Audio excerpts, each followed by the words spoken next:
Muchas gracias, Omar, también a José Luis, ¿no? Y a nuestro amigo de Colombia. Y bueno, y agradecer también al PSIR por la oportunidad nuevamente de estar apoyando, ¿no? A la sección PSIR Perú. Regreso al PSIR luego de 20 años.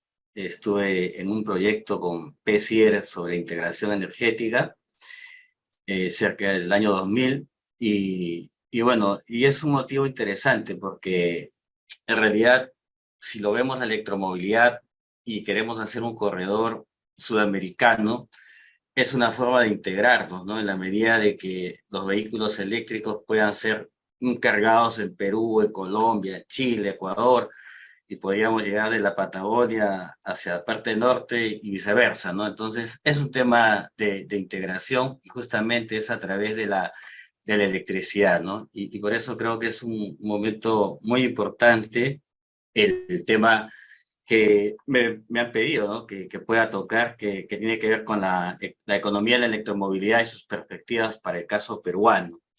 Y viene razón a que en los cursos, tanto el doctorado y la maestría que estamos llevando, estos cursos de electromovilidad, siempre hay una pregunta que surge, ¿no? En relación a por qué la electromovilidad todavía no despega en el Perú, ¿no? Voy a tratar de forma sucinta, breve, que ustedes mismos lleguen a una conclusión, ¿no? A partir de una serie de evidencias que pienso discutir con ustedes el día de hoy.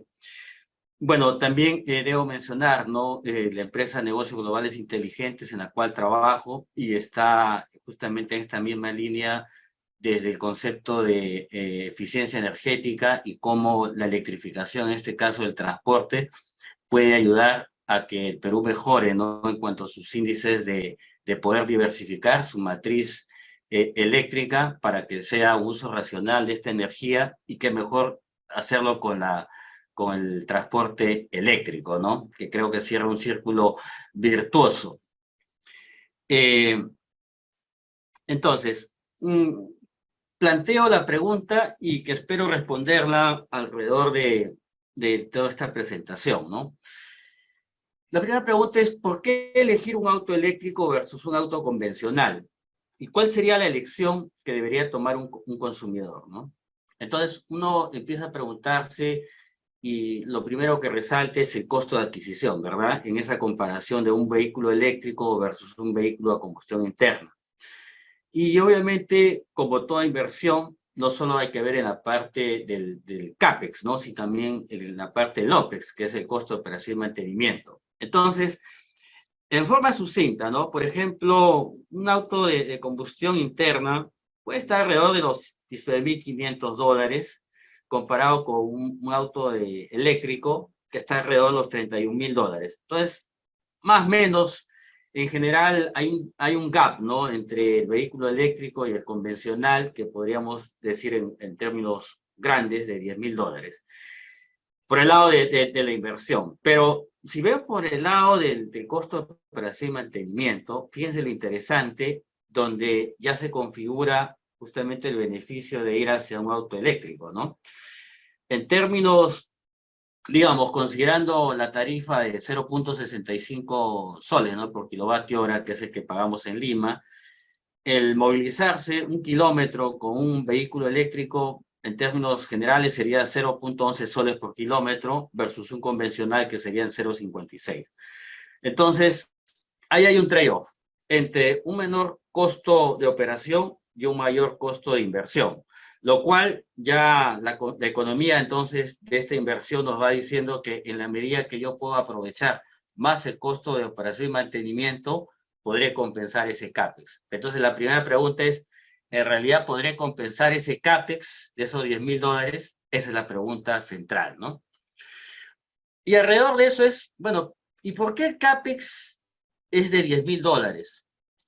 ¿Qué está pasando alrededor de eso, no? Porque en todas las presentaciones que hacemos y escuchamos, es claro ya y se dice, ¿no? Que la tendencia de esta reducción de los costos de los sistemas de almacenamiento, que en la última década han tenido cerca de una reducción del 80%. ¿Por qué no se traduce esta reducción de los costos de las baterías casi le pegan un 30, 40% del costo del auto, ¿no? ¿Qué es lo que está pasando? De alrededor de qué variables explicarían que no hay una correlación entre una reducción del costo de las baterías y también un costo de los vehículos eléctricos, ¿no? Y uno de los insiders, digamos, alrededor de esta respuesta que podría haber, tiene que, y está relacionada, ¿no?, con la visión estratégica que tienen los automakers, ¿no?, que en general están en la primera línea de electrificar los autos de alta gama, porque los autos de alta gama, ese diferencial de $10,000 no es un elemento de decisión, que yo podría decir esos $10,000 me hace que yo no vaya por el vehículo eléctrico.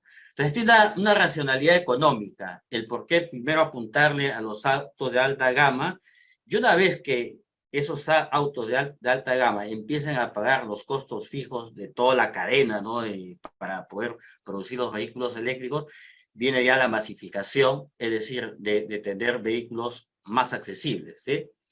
Entonces, eso es lo que se esperaría en esta curva de aprendizaje, ¿no?, de la industria de los vehículos eléctricos. Y lo otro también tiene relación, ¿no?, con los costos de los insumos, en realidad, ¿no? Ese es un elemento importante porque muchas de las cosas que vienen con los vehículos eléctricos tienen relación con los costos, ¿no?, de los materiales, minerales, que hay en pocos países. Entonces es una preocupación importante. Y también otro tema que en general no se menciona como un lado de costos, pero sí es un elemento importante, ¿no? Saber que los costos, no, perdón, la forma de producir muchos de los componentes de los sistemas de almacenamiento, como el cobalto, por ejemplo, y generalmente están asociados, ¿no?, a un tema de derechos humanos que también es importante decirlo, ¿no? Estimado ingeniero Rosendo, una Sí. consulta. Los datos, para que no se nos vaya, los datos que nos acaba de mostrar son calculados sobre diésel, gasolina, gas natural, gas vehicular. Gasolina de 28 soles, sí, sí, sí, gasolina de Excelente, 28 gracias. soles es el dato más actualizado, ¿no? En cuanto a demanda y al consumidor, ya para un enfoque, ¿no? Entonces, es importante saber en qué estado estamos nosotros en esta lógica de electromovilidad. Hay consumidores que son los que más rápido se adaptan a la tecnología, hay aquellos que están más preocupados por el ambiente, otros que se preocupan por el lado de los costos, otros por el tema de seguridad, o los que son más conservativos, ¿no? Dicen, bueno, yo voy a ir a la electromovilidad, pero en la medida que se consolide, que haya infraestructura de carga, y solo en ese momento me animaré a comprar el auto eléctrico. De ahí de los otros, entre los cuales yo me incluyo, ¿no?, que estoy por el lado de tecnología. Entonces, mi visión de ese auto, y la comparto, ¿no? En electrotransporte que estuvimos reunidos la vez pasada, hicimos una definición, ¿no?, con el que había traído el Tesla, ¿no? Y efectivamente, el Tesla, en realidad, ¿no?, es un auto, pues, una computadora con 4 ruedas, así de simple. Una computadora con 4 ruedas. Bueno, yo creo que es eso para mí el auto eléctrico. Es una computadora con 4 ruedas. Entonces eso ya significa que yo busco conectividad entre otras variables, ¿no? Entonces, el tema por el lado de la demanda va a tener que ver cómo hacemos que estos entusiastas tecnológicos empiecen a abrazar estas nuevas formas de impacto ambiental, de costos, para ir hacia una cadena en el que el consumidor decida. Fíjense algo que es interesante, ¿eh? Más allá de pensar que es auto eléctrico, es auto con gas natural, es con gasolina o puede ser con hidrógeno. Al final del día es una decisión del consumidor. Entonces, pero la manera como el consumidor enfrenta tiene que ver con sus conceptos, preceptos y una educación intensiva, ¿no?, sobre la problemática que hay detrás de resolver este problema de cambio climático y una opción importante de electromovilidad.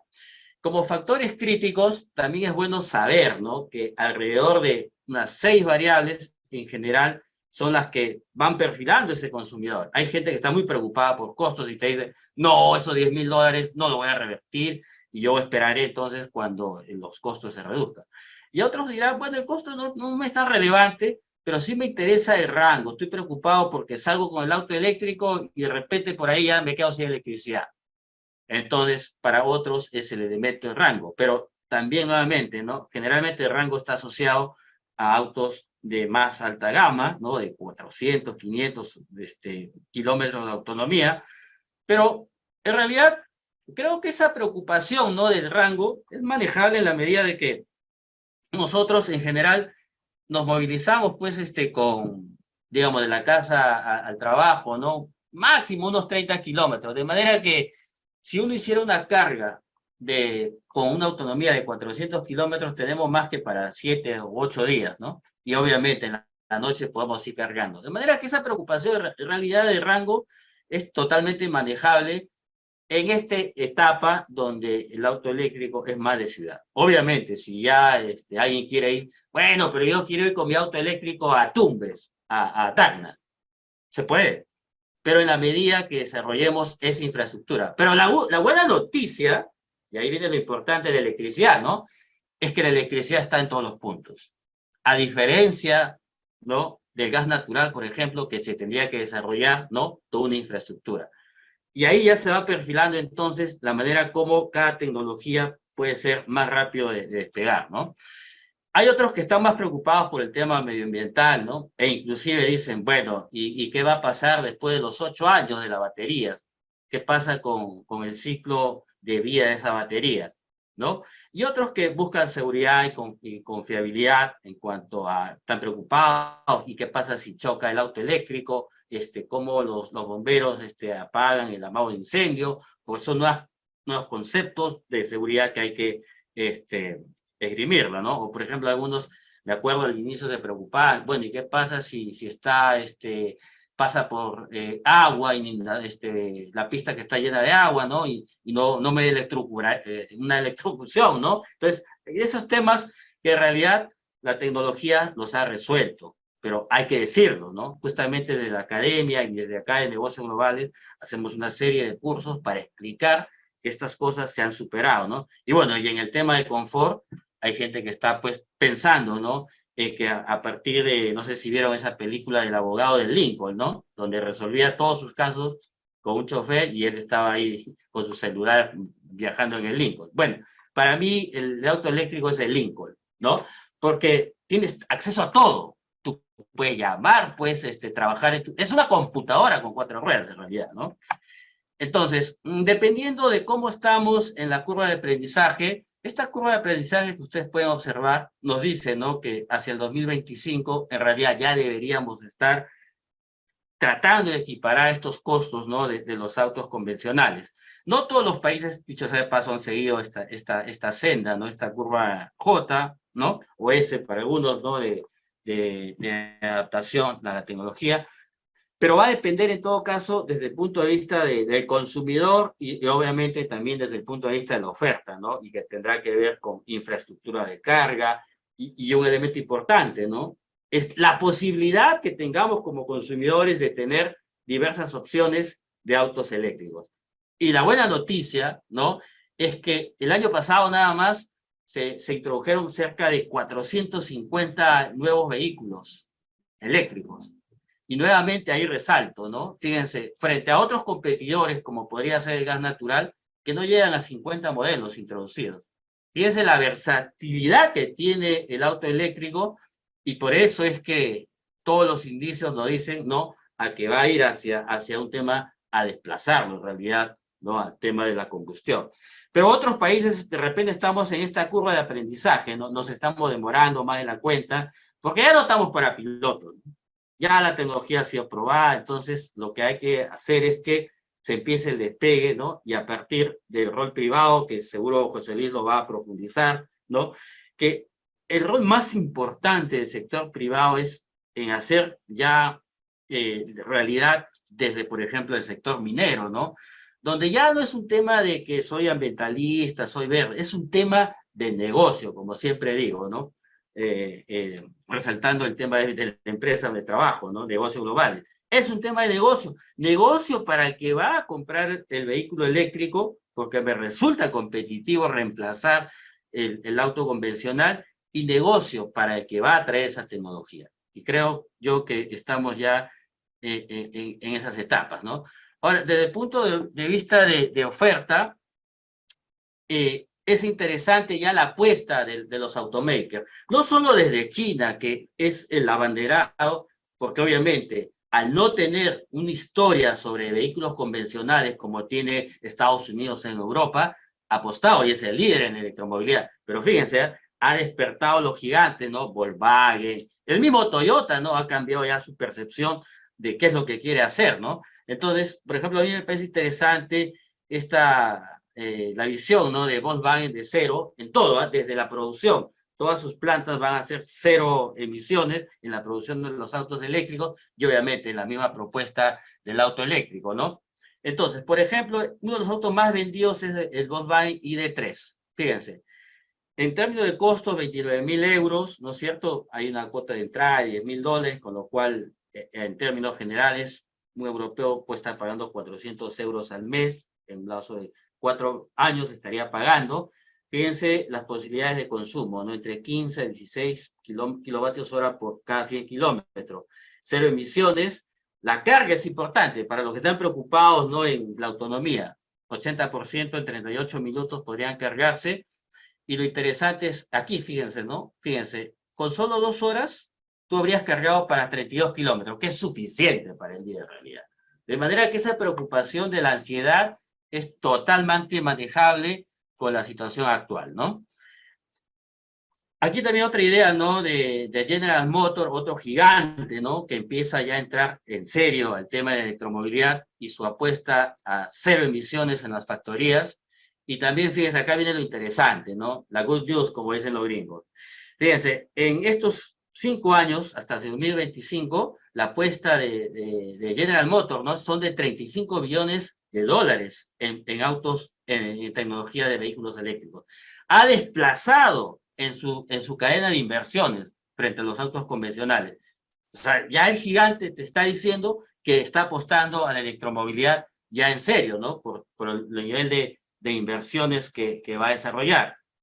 Y acá está su auto emblemático, ¿no? El Bolt EV, ¿no? Que, por ejemplo, está en cerca de $30.000, tiene un consumo de 18.3 kilovatios hora por cada 100 kilómetros, un rango de 400 kilómetros. Entonces, fíjense, ya un auto ya más competitivo, $30.000 más accesible, ¿no? Ya estamos hablando de cerca de 450 kilómetros de autonomía, ¿no? Y si manejamos 30 kilómetros, pues tenemos más de 10, 12 días, ¿no? De autonomía, y no habría, insisto, ese tema de la ansiedad, ¿no? Y diversas opciones, por ejemplo, para carga rápida en DC o en AC. Voy a correr un poquito. Ingeniero, nos quedan 2 minutos, por favor. Sí. Este cuadro resume en realidad lo que significa hacia el 2021 las ventas, ¿no? Donde se observa lo que dije al inicio, ¿no? Que los Teslas, que son los autos de mayor gama, por ejemplo, son los más vendidos, ¿no? En el caso americano. En el caso europeo, nuevamente se repite esa tendencia, Tesla, luego Volkswagen, Renault, pero son pues autos también de una gama más alta, ¿no? Y luego en China, ¿no? Los autos más competitivos en términos de costos, tenemos ahí a BYD, que seguro José Luis lo va a expandir más. Este es el auto de $4.200 en China, tiene una batería de 9.2 kilovatios hora, una autonomía de 120 kilómetros, ¿no? Y bueno, y un consumo, fíjense, de 8.1 kilovatios hora por cada 100 kilómetros. Muy, muy, muy eficiente, muy competitivo. Es el más vendido en China. Y bueno, finalmente este BYD, ¿no? El King D1, $21.000, totalmente competitivo. Vamos a animarnos a ver a José Luis si nos trae el auto, ¿no? El BYD. Y yo creo que es una muy buena opción, ¿no? 418 kilómetros, 12.8 kilovatios hora por cada 100 kilómetros, que yo creo que es una apuesta interesante, ¿no? Entonces, me queda solo un minuto decirle lo siguiente. Entonces, es factible que ese gap de $10.000 por el lado del CAPEX, reducirlo a través del costo de operación y mantenimiento, sí, con marcas convencionales. Pero si hiciéramos este ejercicio con un auto chino de $21.000, por ejemplo, ese gap se reduce. Es más, diría que en poco tiempo en realidad estarían en paridad. Y ahí fíjense el beneficio que sería básicamente, ¿no? De tener solo costos de operación y mantenimiento. En esa relación, ¿no? 11 soles ¿no? Versus 56, que era recorrer 1 kilómetro.